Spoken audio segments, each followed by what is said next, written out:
Mr Hayes. Thank you, Mr President. My question is to the Minister representing the Minister for the Environment. The State of Environment report depicts a catastrophic environmental situation, with escalating rates of extinction resulting in the loss of more mammals in Australia than any other continent. The Federal Environment and Water Minister, Tanya Plibersek, said that the State of the Environment report was a shocking document and told a story of crisis and decline in Australia's environment and a decade of government inaction and willful ignorance. I won't be putting my head in the sand, she said. Under Labor, the environment is back on the priority list. Hear, hear.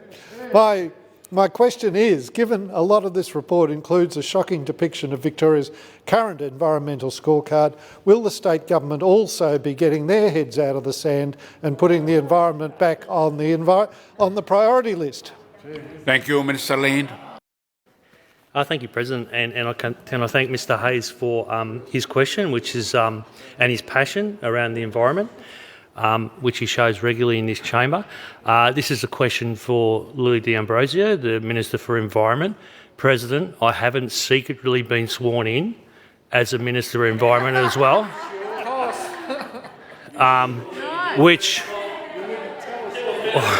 seems to be the custom and practice of Liberal national governments. So, given that I haven't secretly been sworn in as a Minister of Environment, I will make sure Mr Hayes' question is delivered to the Minister for Environment and he gets an answer within what's prescribed in the standing orders. Thank you. Mr Hayes on a supplementary. Thank you, Mr President, and I'm glad to hear Mr Lean hasn't been secretly sworn in.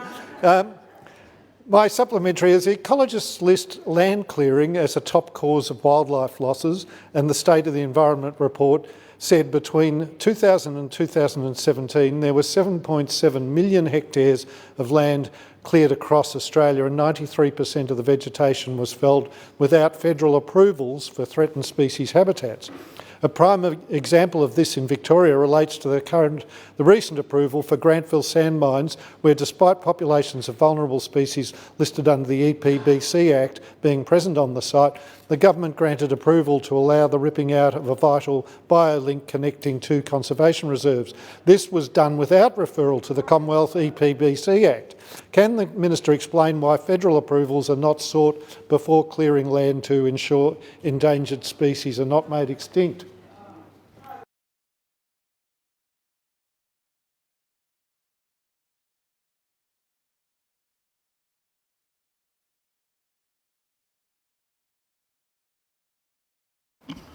While I was struggling with the supplementary, but I'll call the Minister.